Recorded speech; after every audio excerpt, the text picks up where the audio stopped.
Hello friends, hope सब बढ़िया होंगे। तो आज हम करेंगे लैंग्वेज ऑफ केमिस्ट्री का पार्ट थर्ड। आज हम पढ़ेंगे कि व्हाट इज रेडिकल। रेडिकल क्या है, ठीक है। कल हमने पढ़ा था फॉर्मूला के बारे में, वैलेंसी के बारे में, और आज हम पढ़ेंगे रेडिकल के बारे में। रेडिकल एक बेसिकली एटम ही है, या फिर हम कह सकते हैं ग्रुप ऑफ एटम्स है जिस पे कुछ ना कुछ चार्ज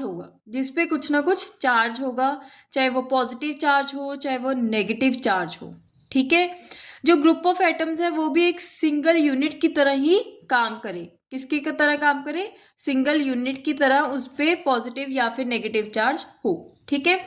अब इसके एग्जाम्पल करते हैं। जैसे सोडियम आयन है, ये क्या है कि रेडिकल है। देखो, सिर्फ एटम है और इस पे चार्ज है, तो ये क्या बन गया? रेडिकल बन गया, ठीक है। अगर हम लिखे SO4 2 नेगेटिव, देखो ये ग्रुप ऑफ एटम्स है, ठीक है, इस पे चार्ज भी है, ये सिंगल यूनिट की तरह बिहेव करेगा, तो इसे हम क्या बोलेंगे? रेडिकल, ठीक है। होप यहां तक आपको समझ आ गया। कुछ रेडिकल्स की एग्जाम्पल्स हैं जो आपको याद होनी ज़रूरी है। जैसे कि अमोनियम का क्या होता है? NH4 पॉजिटिव, ठीक है। Ferric Fe3 positive, calcium Ca2 positive. यानी कि आपको सबके वैलेंसीज पता होनी चाहिए। अगर आपको सबके वैलेंसीज पता है और सबका जो वो है, एटम का जो फॉर्मूला है, सिंबल है, अगर आपको वो पता है तो ही आप ये चैप्टर के जो आपको क्वेश्चंस आएंगे वो आप सॉल्व कर सकते हो। अगर किसी को ये रेडिकल वाला जो चार्ट है कि हम नहीं पता कि कहाँ से हमने क्या क्या लर्न करना है, तो वो आप मुझे कमेंट बॉक्स में कमेंट कर दो। मैं आपको जो रेडिकल के जो इम्पोर्टेंट रेडिकल्स हैं वो आपके साथ शेयर कर दूंगी। अब आज हम सबसे इम्पोर्टेंट चीज़ सीखेंगे कि हम केमिकल फॉर्मूला कैसे लिखते हैं। केमिकल फॉर्मूला हम कैसे लिखते हैं, कैसे बनाते हैं कि केमिकल, ये इसका फॉर्मूला है। जैसे आपने देखा होगा कि अगर अमोनियम क्लोराइड है, NH4Cl है, वो कैसे लिखा है, ठीक है, वो कैसे बना है, तो ये आपको भी बनाना सिखाते हैं, ठीक है। हम एग्जाम्पल लेते हैं मैग्नीशियम क्लोराइड की। मैग्नीशियम क्लोराइड, ठीक है। सबसे पहले हम क्या करेंगे? दोनों के सिंबल्स लिखेंगे। मैग्नीशियम का क्या है? Mg, क्लोराइड का क्या है? Cl, ठीक है। उसके बाद दोनों की क्या लिखेंगे? वैलेंसीज। Mg की क्या है? 2, Cl की क्या है? 1, ठीक है। इन पे हम चार्ज भी लिखेंगे। इसका क्या चार्ज है? 2 पॉजिटिव, इसका क्या चार्ज है? 2 नेगेटिव, ठीक है। लेकिन ये आपने जब लिखना है तो लिखना है, लेकिन जब आप फॉर्मूला बनाओगे तब आपने जो ये चार्ज है उनको क्या करना है? इग्नोर करना है। क्या करना है? इग्नोर, ठीक है। फिर इनको हम क्या करेंगे? क्रॉस मल्टीप्लाई, ठीक है। Mg1Cl2, तो ये बन गया मैग्नीशियम क्लोराइड का फॉर्मूला, ठीक है। और हम एक बना के देखते हैं, एल्यूमिनियम हाइड्रोक्साइड। एल्यूमिनियम हाइड्रोक्साइड, देखो सबसे पहले हम क्या करेंगे? दोनों का सिंबल लिखेंगे। Aluminium Al, hydroxide OH। दोनों के वैलेंसी, इसकी 3, इसकी 1, तो क्या करेंगे? Cross multiply Al। अब जो ये 3 है ये OH दोनों के साथ है, O के साथ भी H के साथ भी, तो हम OH को क्या करेंगे? ब्रैकेट में लिख के बाहर लिख देंगे कि दोनों के साथ है, ठीक है। एक और एग्जाम्पल हम लोग कर लेते हैं, कैल्शियम ऑक्साइड। कैल्शियम ऑक्साइड, ठीक है, CaO। कैल्शियम की क्या है? 2 पॉजिटिव, इसकी क्या है? 2 नेगेटिव। अब देखो 2 के साथ 2 क्या हो जाएगा?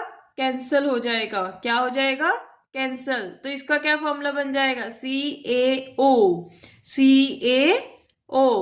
होप सबको समझ आ गया। अगर किसी को कोई भी डाउट है कि ये केमिकल फॉर्मूला कैसे बनेगा, तो आप कमेंट बॉक्स में कमेंट करें, मैं आपको उसकी शॉर्ट वीडियो बना के अपने चैनल पे अपलोड कर दूंगी। ये तो हमने सीखा कि केमिकल फॉर्मूलाज कैसे लिखते हैं, ठीक है। अब हम सीखेंगे कि उनके नेमिंग कैसे देते हैं। अगर आपको फॉर्मूला गिवन है तो आप उसका नेम कैसे लिखेंगे? नेमिंग सर्टेन कंपाउंड्स, कि हम कैसे उनका नेम लिखेंगे कि अगर हमें कोई फॉर्मूला गिवन है, ठीक है। जैसे एक एग्जाम्पल लेते हैं, Ca3N2। Ca3N2, देखो Ca किसका है? कैल्शियम का। किसका है? कैल्शियम का। N किसका है? नाइट्रोजन का। क्या है? नाइट्रोजन। देखो ये क्या है आपका एक मेटल है, ये क्या है आपका एक नॉन मेटल है। ठीक है, जब मेटल और नॉन मेटल इकट्ठे हों तो मेटल का नेम एज इट इज आ जाता है, और जो नॉन मेटल है उसके नेम के पीछे आइड लग जाता है, नाइट्राइड। नाइट्राइड। होप सबको समझ आ गया। ठीक है, अच्छा एक टर्म और है इसमें, एक होता है बेसिक रेडिकल और एक होता है एसिडिक रेडिकल। ठीक है, अब देखो बेसिक रेडिकल क्या है कि जो बेस से बना है, जो चीज बेस से बनी है। बेसिकली हम जो अपने मेटल्स होते हैं उनको बेसिक रेडिकल बोल देते हैं, और जो नॉन मेटल्स होते हैं उनको एसिडिक रेडिकल बोल देते हैं। तो इस केस में बेसिक रेडिकल कौन सा है? कैल्शियम है। कौन सा है? कैल्शियम है। और अच्छा, जब भी आप रेडिकल लिख रहे हो, अगर आपने ऊपर चार्ज और उसके वैलेंसी नहीं लिख रहे तो आपका वो गलत माना जाएगा। और एसिडिक रेडिकल क्या है? नाइट्रोजन है। क्या है? नाइट्रोजन। ठीक है, अच्छा अगर वेरिएबल वैलेंसी हो तो उनके नेम कैसे देने हैं? जैसे AU2SO4, AU2SO4।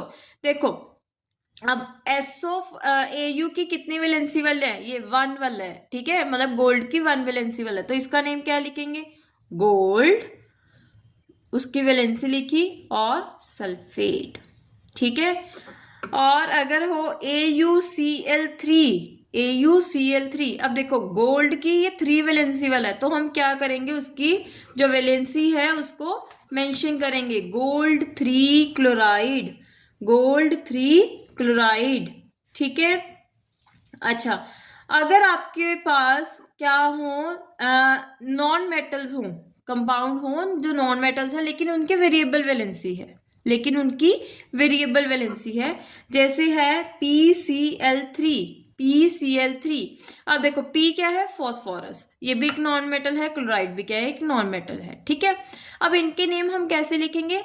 इनमें जो भी हमारे पीछे हैं, अगर 2 है तो डाई लिख देंगे, 3 है तो ट्राई, 4 है तो हम क्वाड लिख देंगे। ठीक है, 5 है तो पेंटा लिख देंगे। तो हम इसको क्या लिखेंगे? फॉस्फोरस। अब 3 है तो क्या लिखेंगे? Try chloride, try chloride. ठीक है, होप यहां तक आपको समझ आ गया। ठीक है, अच्छा अगर किसी केस में आपके पास ऑक्सीजन 1 है, ऑक्सीजन का एटम 1 है, तो उस केस में हम क्या वर्ड लगाएंगे? हाइपो। क्या लगाएंगे? हाइपो। ठीक है, और अगर ऑक्सीजन क्या है? 1 से कम, 1 है। ठीक है, अगर 3 से ज्यादा है ऑक्सीजन तो हम पर लगा देते हैं उसके पीछे। क्या लगा देते हैं? पर लगा देते हैं। ठीक है, होप सबको समझ आ गया। इसके बाद जो हमारी नेक्स्ट है वो हम बैलेंसिंग के बारे में, केमिकल इक्वेशंस के बारे में है, वो हम नेक्स्ट वीडियो में करेंगे।